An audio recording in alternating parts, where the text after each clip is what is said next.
Everything That Happens by Grimm. It was a Monday, and so Scootaloo woke up alone.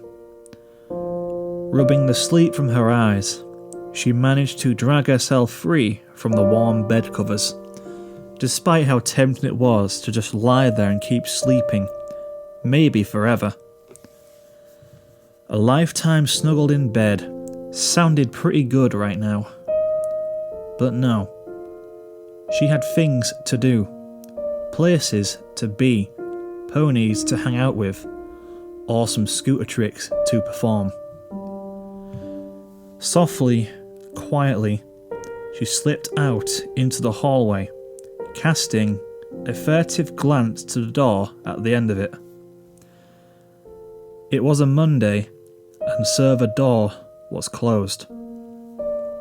Still, Scootaloo made sure to be as quiet as she could, making her way down the hall to the kitchen. Once inside, she shut the door with a near-silent click behind her and let out a breath she hadn't really been conscious of holding in. Breakfast. Her mother always left the cereal in the high cupboard, the one she couldn't reach. That was okay. Scootaloo was more than used to it. Grabbing a chair from the table, she dragged it over to the kitchen side, wincing at each and every screech against the floor. Once in place, she clambered up onto it, giving her wings a sad little flutter as she did so. This would be so much easier if she could just fly up there. The cupboard was still a stretch, even up on her hind legs, small as she was, and the chair wobbled alarmingly as she managed to swing the cupboard door open. Of course, it was right at the back. Scootaloo lifted herself up onto the back of the chair, reaching out as far as she could. Just a little more. A little more. She didn't realise quite how far the chair was tipping until it gave way underneath her, landing with a crash as Scootaloo toppled after it. Her wings flapped instinctively but uselessly, and she slammed into the countertop before rolling off the side and hitting the floor with a crunch. For a moment there was silence, the calm before the storm. And then she groaned at the hot, dull ache from the shoulder she'd landed on. Scootaloo climbed to her good hooves, and then slowly put some pressure on her injured leg, testing it. Not broken. Thank Celestia for that at least. It didn't stop it hurting like Tartarus though. It was probably pretty bruised under the fare, but as long as she didn't put too much weight on it, she should be... Her head snapped upright as that dreaded sound came from down the hallway. The click of her mother's door opening. Oh crap. Not on a Monday. Forget breakfast. Scootaloo bolted for the back door, clenching her teeth at the stabbing pain in her shoulder. This wasn't going to help it heal, but Scootaloo didn't care.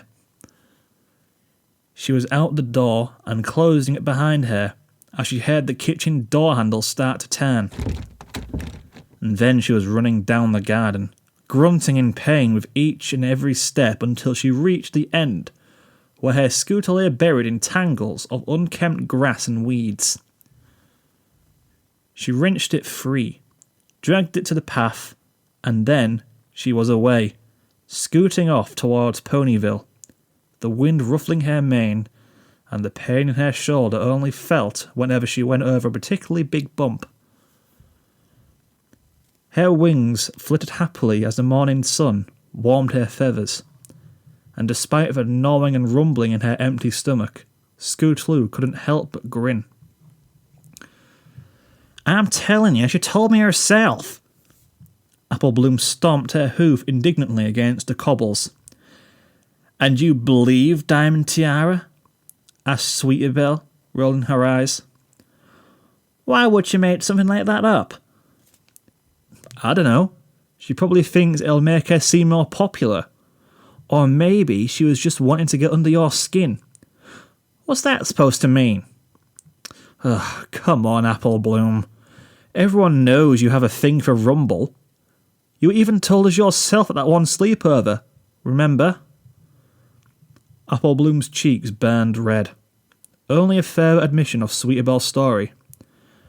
"What do you think, Scootaloo?" Sweetie asked. Scootaloo blinked, shaking her head. Sorry? What?" "Jeez, we've been talking about this the whole way home. Where have you been?" Rubbing her neck nervously, Scootaloo sighed. I was just thinking about something. Sorry. Just thinking about the ache in her shoulder. Just thinking about going home. Just thinking about not doing that and dragging the walk back from school as long as possible. Just thinking about anything but home. What was the question?" she asked sheepishly. "Do you think Diamond Tiara really got a love letter from Rumble? She keeps telling everyone she did, but Rumble says he doesn't know anything about it." Scootaloo blinked. "That doesn't sound like Rumble." "That's what I said," shouted Sweetie Belle triumphantly. "See, Apple Bloom? You've got nothing to worry about." Apple Bloom did not seem convinced. "I guess." They pulled to a stop so abruptly that Scootaloo rolled on a couple feet before realising. Oh, they were here. "Okay, see you tomorrow, Scootaloo," said Sweetie Belle brightly. Wait, you guys," said Scootaloo, unable to keep the edge from her voice. "Don't you want to hang out in the clubhouse or something?" "Oh, sorry. Rarity needs some help with the store today." "Yeah, and I gotta help out AJ with the harvest." Oh, said Scootaloo. "But we can hang out tomorrow, maybe," Apple Bloom said, trying to diffuse Scootaloo's clear disappointment. "Sure," said Scootaloo, trying to sound more excited than she felt. "Tomorrow." Her friends gave her one final wave before setting back towards Ponyville, leaving Scootaloo to push open the dilapidated wooden gate, dump her scooter back among the weeds, and make her way up the overgrown path towards the back door. Acrid smoke filled her nose as she pushed it open. The chair Scootaloo had knocked over that morning still lay on its side, right where she had left it. Her mother sat slumped over the kitchen table, cigarette burning in her hoof, an overflowing ashtray beside her, along with an empty wine glass next to a not quite empty wine bottle. Her mane was messy and matted, the rest of her fared not much better. She didn't look up as Scootaloo entered. Hi, Mum, she said. Her mother didn't answer right away, instead exhaling a long trail of smoke that drifted slowly up to the ceiling.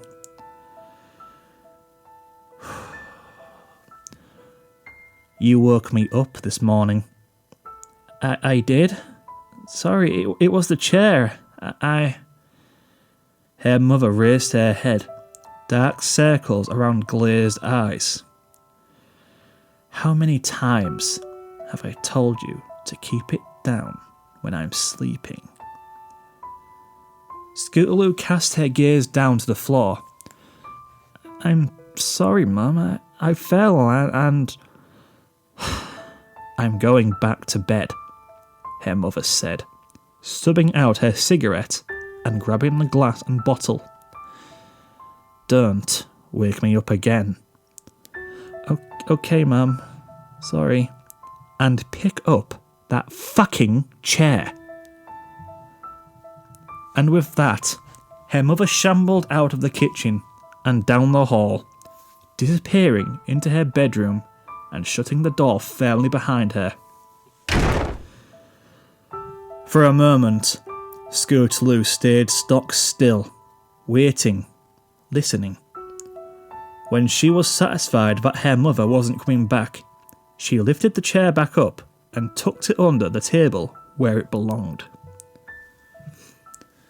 Her mother wouldn't come back out for the rest of the evening.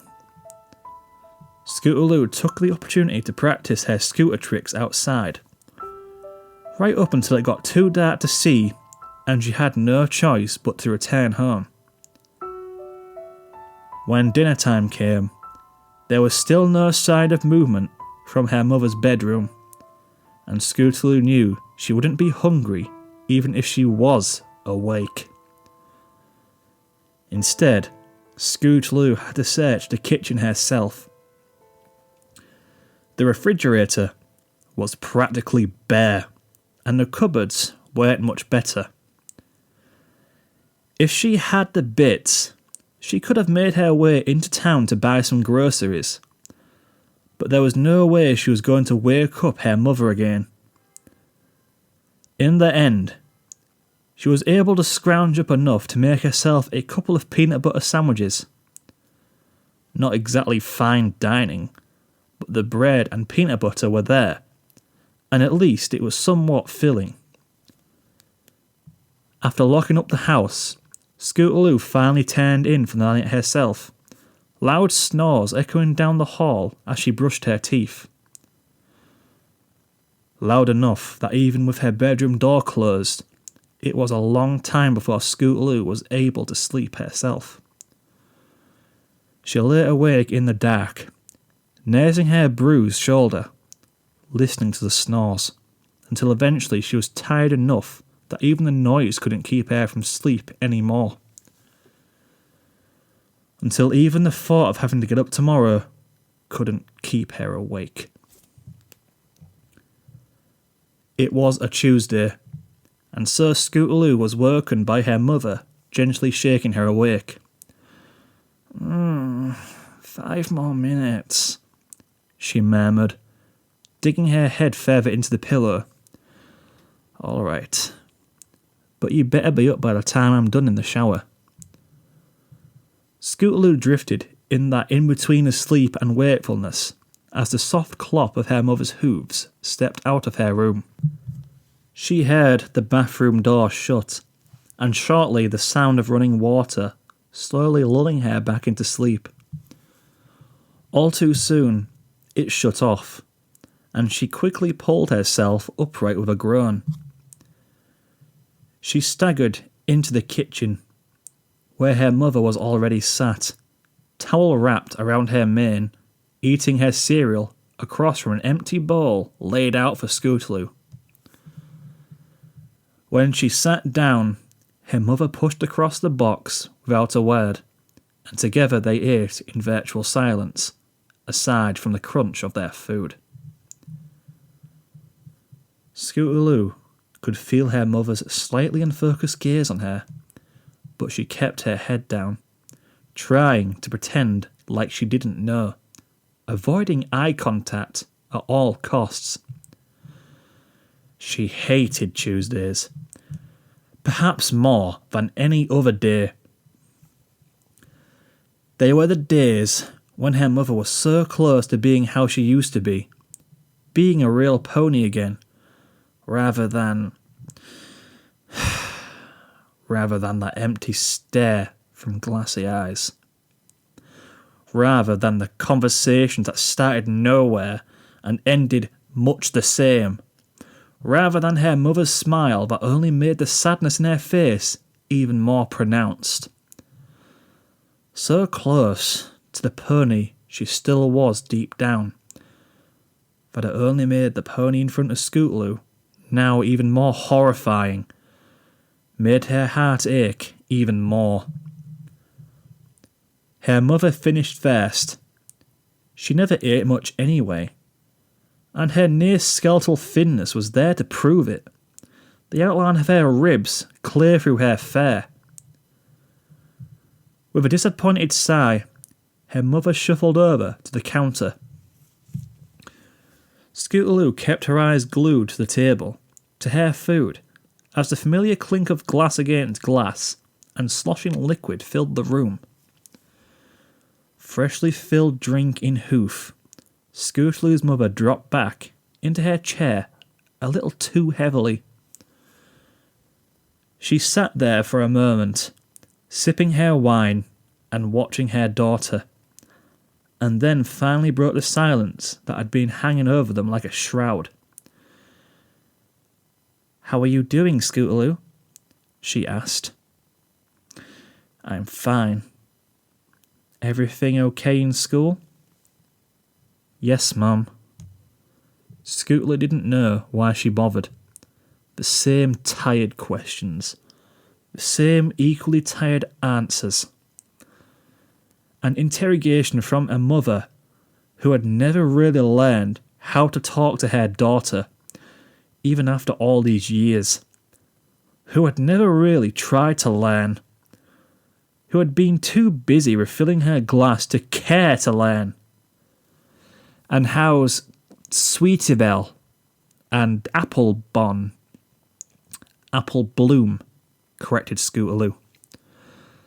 "That's right," her mother said. "Oh, you should invite them over sometime. It's been so long since I last met your friends." Scootaloo glanced apprehensively around the filthy kitchen.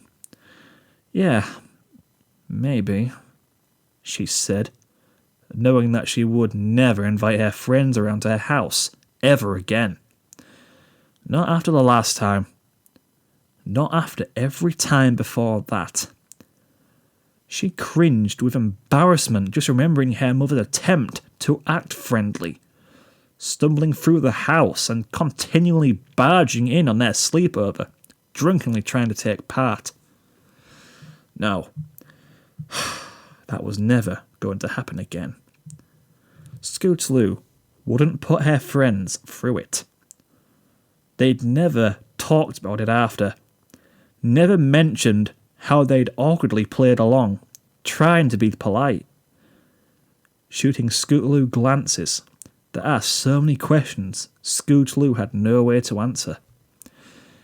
Is she always like this? Is she okay? Is she going to leave? And that was on the good nights, the ones where she could still manage slurred speech, the ones where she could still stumble around of her own violation. Scootaloo couldn't bear to imagine what her friends would think if they saw her on the other nights. The nights where she would have to drag her mother to bed. The nights where she would find her collapsed on the floor and have to check to make sure she was still breathing. And that horrible, unforgiving moment where Scootaloo wasn't sure she wanted the answer to be. Or the nights where her mother got angry, got nasty. The nights where she took every part of her pain and hurled it at her daughter, as if Scootaloo was somehow to blame for every mistake she had ever made. It would always start with something tiny, insignificant. Something that she would have dealt with anyway. Perhaps Scootaloo hadn't done the dishes yet, or mopped the floor. Some small excuse that she could blow way out of proportion. And all the other nights besides. No, Scootaloo wasn't as young as she'd been then. Back when she tried to have her friends over, she wasn't as naive.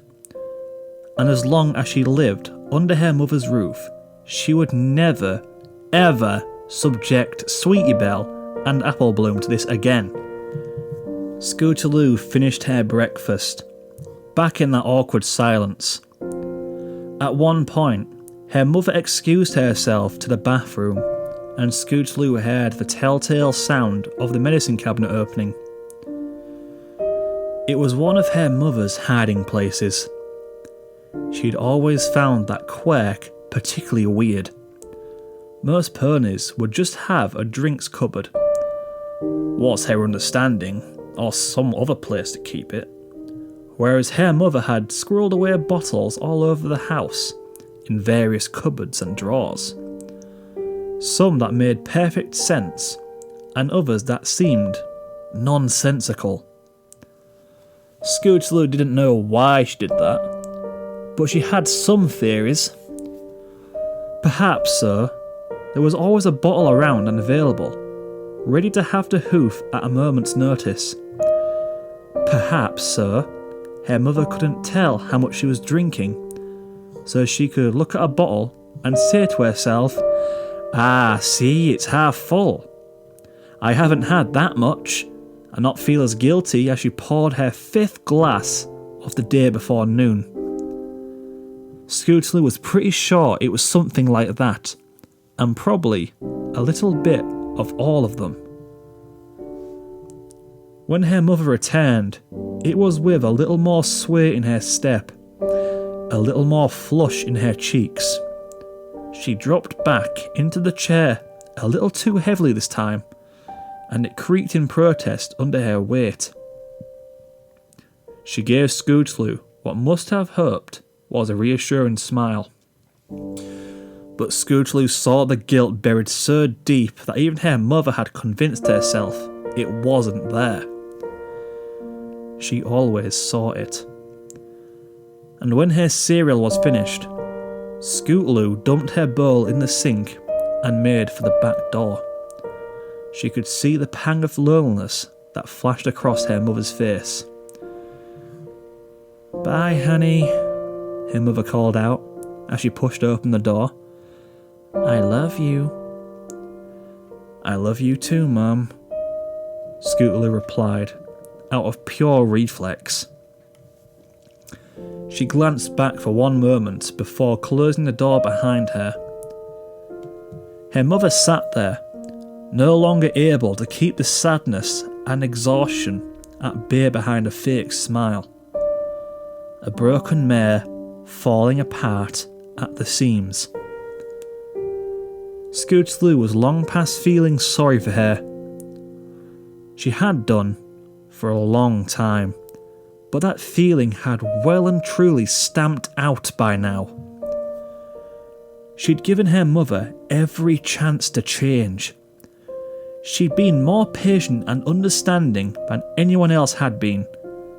Definitely more than her father had been. She'd hated him for leaving when she was younger. Now, she still did, but only because he didn't take her with him. Because he left her to take care of the train wreck that her mother had become. Scootaloo shut the back door and started down the path towards her scooter, and she didn't look back once. It was almost dark by the time Scootaloo had returned. She'd pushed the crusading as long as she could. Any excuse to play and spend just a little longer with her friends instead of coming home. It looked so bleak and imposing as she pulled her scooter to a stop outside the rickety gate. Dark grey brick, jet black glass windows staring down at her. No lights on inside, despite the encroaching darkness. Despite that Scootaloo knew for a fact her mother was in there. She always was, on a Tuesday evening. She was probably asleep. That was the pattern, of course. Drink so much that she passed out, sleep off the alcohol just enough to wake up, and then drink some more until she passed out again. The predictable cycle. But her mother was not asleep. Scootaloo found her in the living room, curled up on the sofa and staring out a dirty window at the world outside, clutching a bottle tightly. Not wine, something a lot stronger.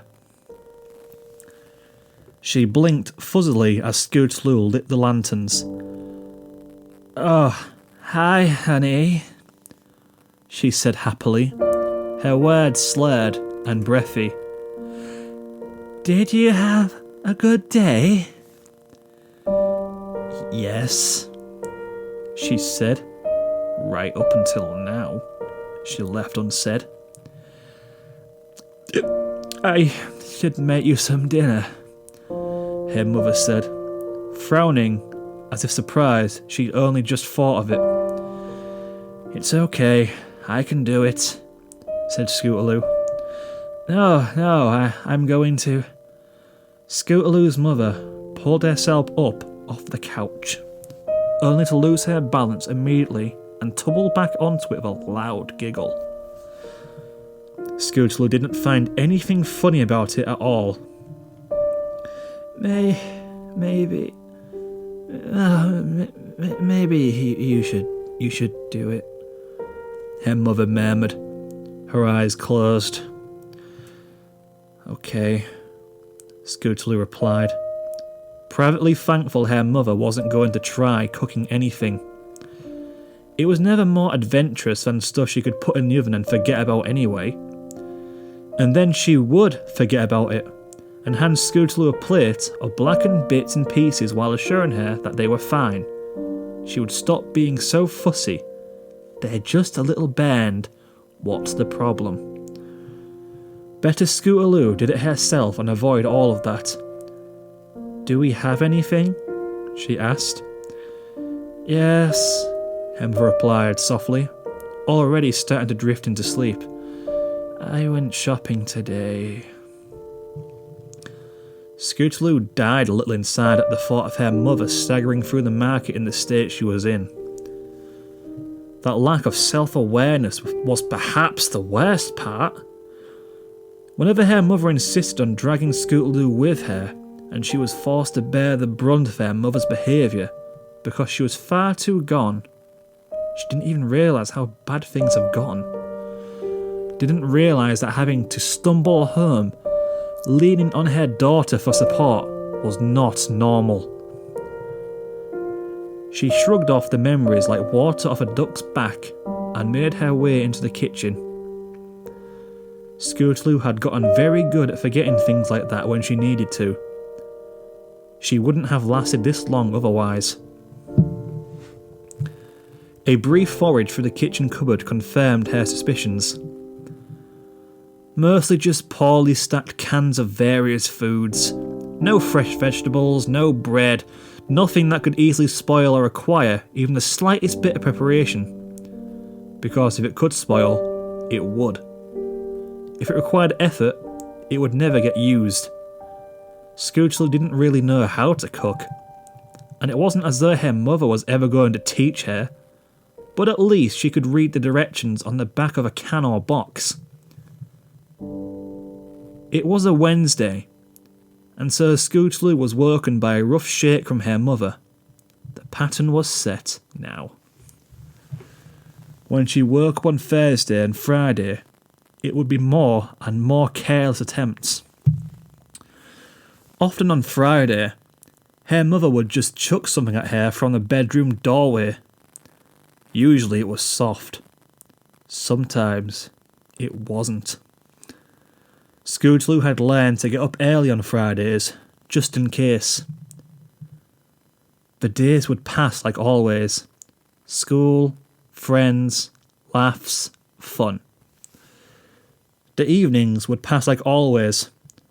Awkward silences. Poorly cooked food. Chores that she wasn't asked to do, but wouldn't be done otherwise. There used to be arguments in the evenings. Lots of them. Back when Scootaloo had been angry. Goddess, she'd been so angry. When she got old enough to realise how bad everything was, how this wasn't normal.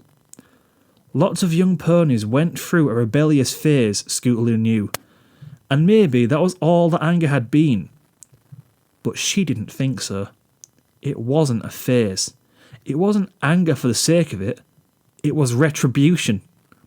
It was fury at the fact that her mother would rather drown herself at the bottom of a bottle than to be a mother. Here, to be a pony. The anger had stopped after a while. Once Scootaloo realised it didn't lead to anything but more fights, more arguments. It didn't fix anything. So after that, she tried a different approach. She'd tried to help. Scootaloo had done every single thing imaginable to make her mother see what she was doing to herself. She'd bargained, pleaded, yelled, begged. None of it had worked. Her mother was so steeped in denial and hopelessness that all of Scootaloo's efforts were just shrugged off. They couldn't be true, because if they were, then she would have to change. And if they were, then she would have to face them. One time, in an attempt to get her mother to see how far gone she was, Scootaloo had taken an empty bottle of wine and filled it with water. When her mother walked into the kitchen, she poured it down the sink. Scootaloo never did that again. Her mother had rushed at her, screaming hellfire, her face a rictus of fear, anguish, and pure, unadulterated hatred. Nothing her mother had ever done had hurt as much as the expression on her face in that moment. Nothing had ever made Scootaloo feel so heartbroken as her own parents staring at her with such wild hate, the kind that was usually reserved only for someone's most mortal enemy. And in that moment, before Scootaloo explained it was just water and not her precious alcohol being poured down the drain, there was not a single flicker of love in those eyes. Not a trace. When she'd explained in tears as her mother wrenched the now empty bottle from her grip, that look of rage was replaced, just for an instant, by horror as Scootaloo's mother realised how angry such a small thing had gotten her.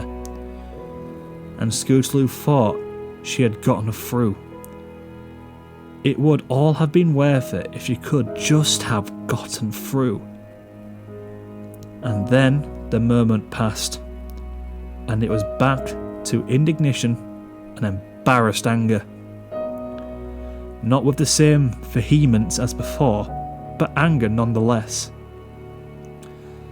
And that was when Scootaloo gave up. In that fraction of a second, she'd seen that her mother knew. Deep down, she really did know everything. The denial was her protection, and when it cracked, and the truth shone through, she was too scared to let it break.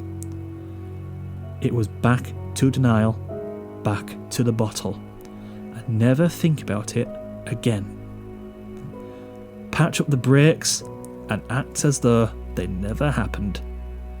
Scootaloo wondered if she even remembered that moment. If she remembered dropping the bottle on the floor with a loud thunk and ordering her sobbing daughter to her bedroom.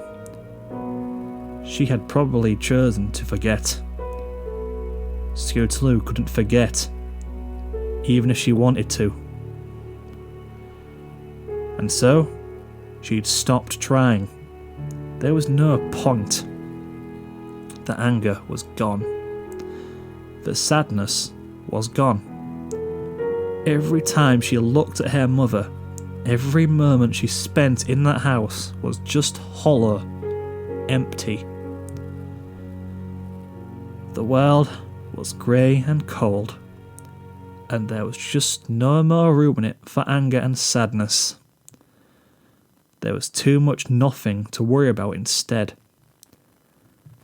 And so, the Mondays tumbled into Tuesdays, and Wednesdays and on and on and on.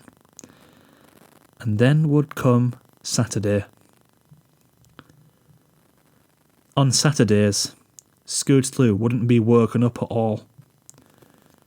She would stay awake far too late, The morning almost over.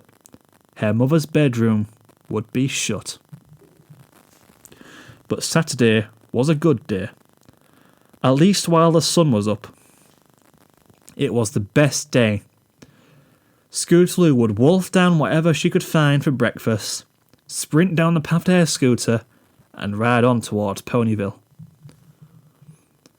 The wind ripped through her mane, her eyes stinging as Scootaloo beat her wings faster and faster. The ache in her shoulder had faded to almost nothing now, and its slight presence only spurred her on. Where was she? Scootaloo scanned the skyline, searching as she bounced over the cobbles of Ponyville streets. There! A speck in the distance, moving too fast to be any bird. Scootaloo broke out in a wide grin as she skidded around a corner and set off in the direction of the speck, out towards Sweet Apple Acres. When finally she got close enough for Rainbow Dash to spot her, the Pegasus above her gave her a wave, and Scootaloo could see that cocky smile on her face even from here. Dash lowered her head and began to speed up, and Scootaloo followed with a smile of her own. The race was on. Above her, the rainbow streak stretched across the sky as Scootaloo grit her teeth and accelerated down the dusty path. Faster, faster. She let out a happy cry as she vaulted a particularly large bump, and still she pushed, more and more, until her wings started to burn with effort, and there was nothing but the rushing wind and rolling wheels, blood pumping so hard through her veins. She rode like her life depended on it, like there was nothing else in the world. She left everything behind her, and whenever the memories and the doubts and the worries started to creep back up to her, she'd just go a little faster, outrun them a little more. And for the first time ever, the rainbow above her was starting to dwindle as she neared the source. For the first time ever, Rainbow Dash didn't simply disappear into the distance over the finish line and wait for Scootaloo to catch up. Instead, the little dot began to grow until it was a Pegasus shaped once more, and Scootaloo's smile widened. She was doing it. She was catching up. She could... Scootaloo didn't see the branch, but she did hear the crunch as it went under her scooter's front wheel, did feel a sickening lurch as it seized up beneath her and threw her off like an ill-tempered mule. And she definitely felt it as she went sprawling into the dust. The world spun, the ground rose up and smashed into her as she tumbled and rolled, coming to a stop a good distance from where her scooter landed, one wheel still spinning uselessly in the air.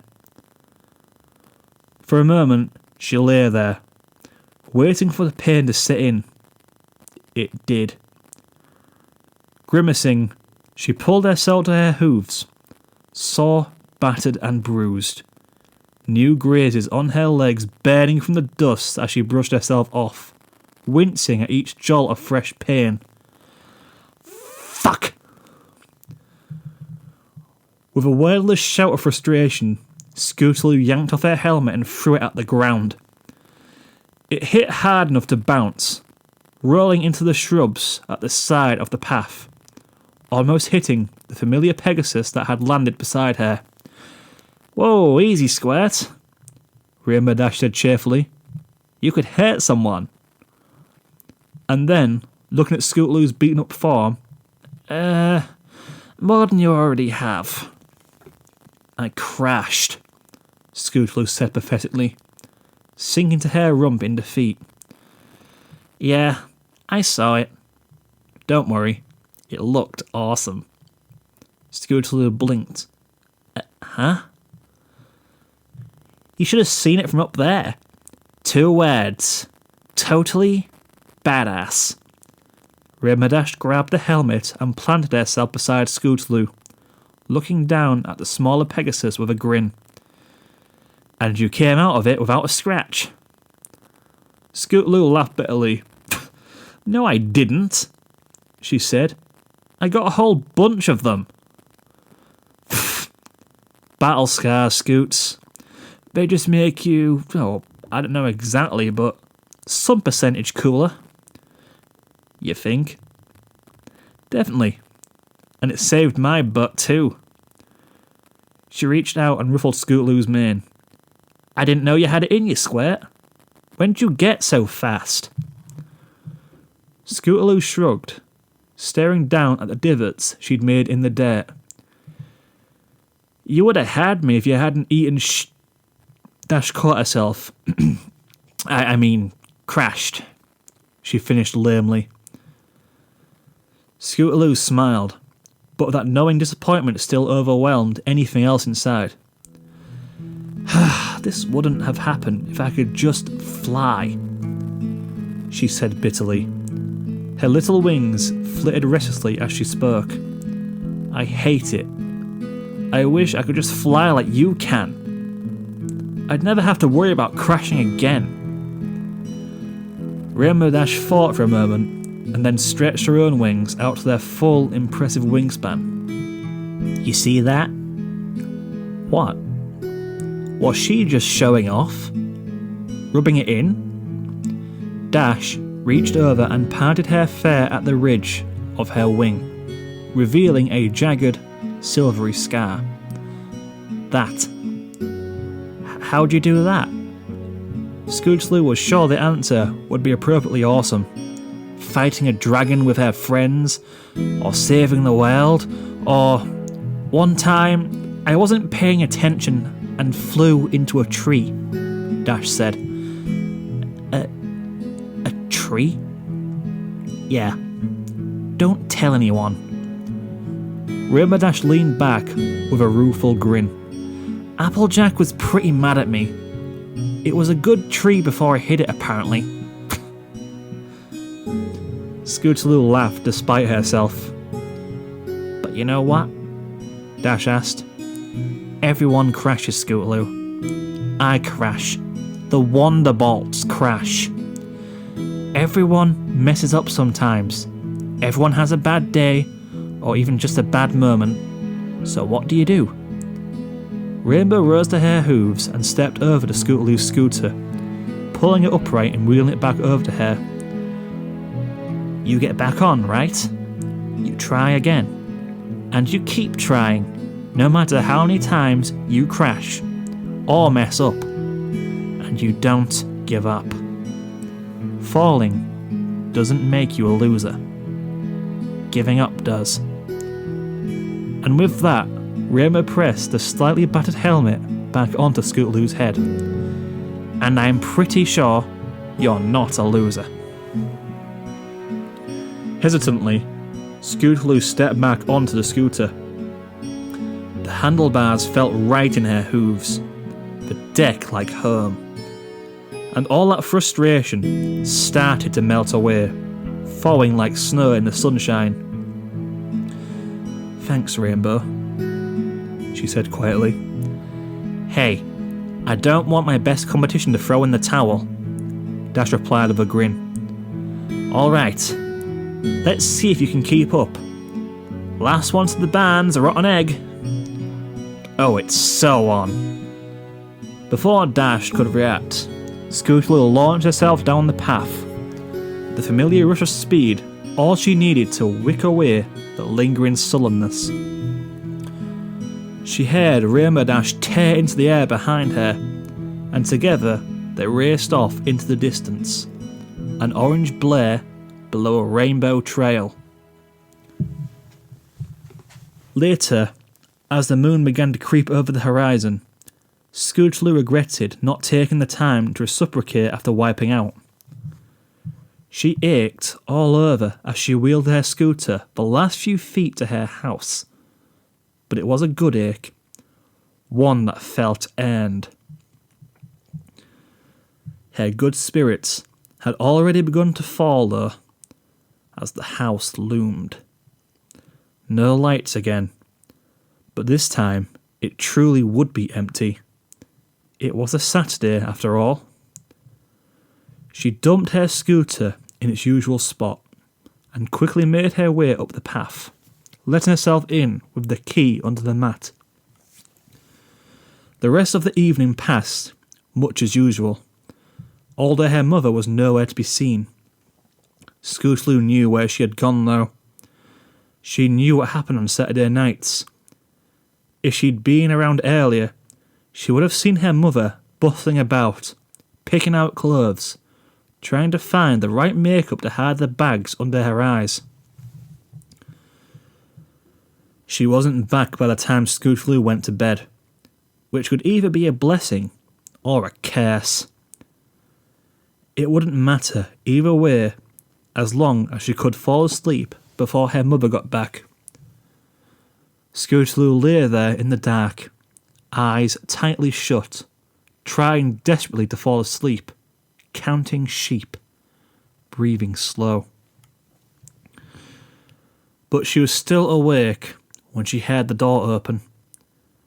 Scootaloo sighed in resignation as she heard loud muttering and giggling from the kitchen, followed by her mother's drunken shushing, and then the low voice of a stallion. She'd found one then. She usually did. They spent some time in the kitchen, muffled voices and 2 loud laughs, and then Scootaloo heard the pair of them stumble past her bedroom and into her mother's. She heard the door shut, but it didn't stop her hearing them through the thin wall, not clear enough to make out actual words, but that wasn't going to be the problem. Scootaloo grabbed her pillow and buried her head beneath it, desperate to block out the sounds that would soon begin, and waited. She lay there for what felt like an age, until her hooves holding the pillow grew stiff and sore. It wasn't enough to quite block out all the noise, no matter how tightly she clutched it, and Scootaloo could only grimace into the pillow in answer. If only she'd fallen asleep. Eventually, finally, the sounds quieted. Scootaloo resurfaced and sunk down into the pillow, already trying to erase everything she'd heard from her memory. It didn't work. It never worked. But as long as she could stop thinking about it, never think about it. And with the remnants of those sounds still ringing in her ears, Scootaloo finally drifted off to sleep. It was a Sunday, and when Scootaloo woke up to go to the bathroom, she almost walked into the stallion emerging from her mother's room.